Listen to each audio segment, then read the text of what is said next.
Charlie Charles would have been a young boy when Abraham Lincoln's Secretary of State, William Seward, completed the purchase of Alaska from Russia in 1867.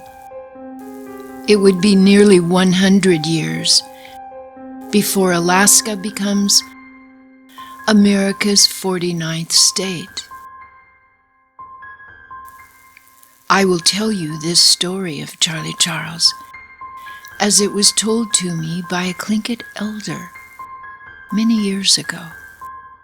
It is important to remember what happened that day, she said. It is an important story. Charlie Charles became the father of 18 children. He lived in the Tlingit village of Hoona. Charlie was a great hunter, trapper, and fisherman. He was a builder, a writer of songs, and a fine dancer. Some have said this story once required 4 storytellers. Some have said a wolf howled that morning to warn him, but no one has said which one. In those days, the Tlingit people of Hoona sailed from their village on Chichikov Island to Glacier Bay. Their small crafts crossed the dangerous waters of Icy Strait that stretch past Adolphus Point into the Gulf of Alaska and the open sea. Glacier Bay provided hunting and fishing grounds and abundant opportunities to gather berries, kelp, and the eggs of seabirds.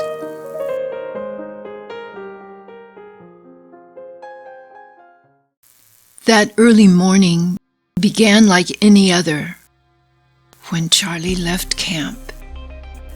He moved silently into the rainforest as he had countless times. He passed stands of flickering alders and spruce trees. He avoided the long devil's club thorns under their wide canopies. His feet sank into bogs of skunk cabbages and padded silently into grottos carpeted with hemlock needles and mosses. He knew the places and habits of growing and hiding. Charlie's world was the rainforest. But this morning would change everything, because a brown bear had sought shelter directly in Charlie's path during the night. The huge animal slept as Charlie stepped suddenly into the safety of its hidden shelter. Charlie froze and then silently stepped back, but the bear woke instantly. Startled and alarmed by the sudden human threat, the bear dwarfed the man as it rose to defend itself. Its fur bristled like coarse grasses along its spine. Baying, growling in anger, the bear swept its broad foot through the air like a shovel, reaching Charlie's skull. A long claw slashed open Charlie's scalp, and it fell down over his eyes and blinded him. Charlie fought desperately for his life, but he could not hope to prevail. Stunned and blinded, Charlie staggered backward, stumbled and fell. He landed between two logs and grew still. Now, unopposed, the bear dropped and spread its massive body over those two fallen logs, and Charlie, and was quieted also. Mercifully hushed, subdued by his wounds and shock, cradled by those kindly ancient guardians, holding the weight of the bear, Charlie slipped into sleep. When he finally stirred, in the stifling darkness, Charlie fought to regain his focus. Curiously, he began to hear a constant, rhythmic sound.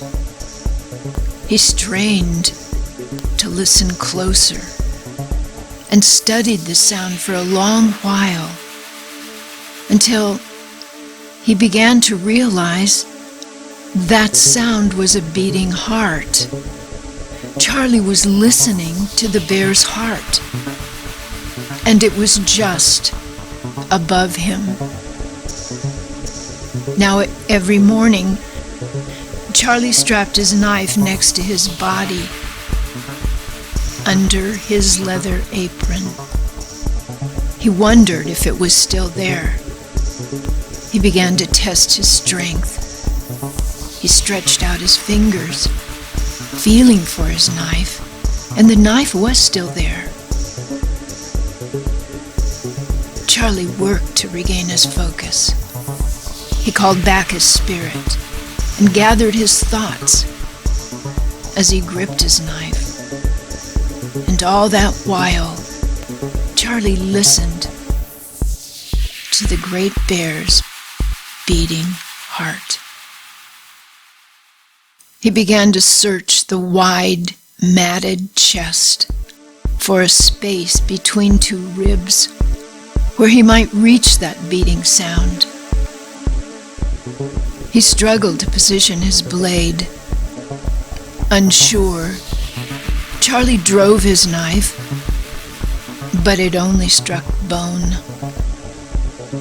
He waited for the bear to respond, but the bear didn't even stir. So Charlie moved the point further across the broad ribs in a blind search until this time he found a soft opening where his blade might reach into his captor's quick. With all his might, Charlie pushed his knife between those broad ribs. He could only wait now to know if the blade had reached that beating sound. Even Charlie couldn't say how long he waited and listened until the beating slowed and grew dim. And finally, he realized the thick, putrid darkness that had contained him had fallen silent. Charlie willed himself now to move his torn flesh against the bark walls that contained him. He worked and struggled and rested until he breathed his first breath of fresh, sweet air again. Still, he pushed his way out from under the weight of the bear's huge body. When he was free, finally, Charlie sat in the silence of that sheltered place. Blindly, he groped for leaves or grasses that he might remove the matter from his eyes. He struggled for his bearings. What he saw, or what he thought he saw, confused him, and he stared in disbelief. Nearby, standing quietly and unmoved, Charlie saw a second bear.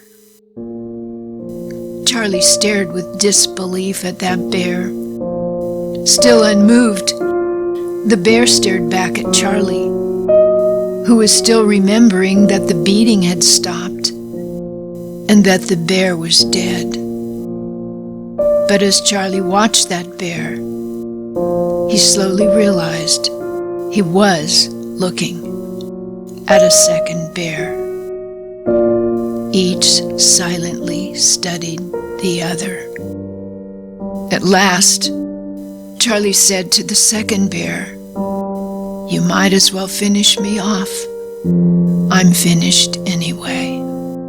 And he waited, unafraid. The second bear remained unmoved and vigilant. Moments passed, and Charlie remained unafraid. Finally, the second bear roused and turned away, and Charlie watched its broad, round rump vanish into the rainforest. That last day at Glacier Bay. It was clear when Fanny took Charlie home again to their village of Hoona. They crossed Icy Strait on a good sea.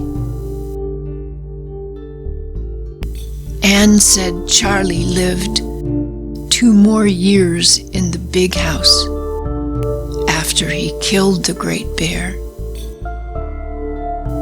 Ann didn't return to the old country, as she called it, after that terrible day, until I took her back to Glacier Bay, more than 80 years after her father, Charlie Charles, killed the great bear. But that is a story that must wait for another day.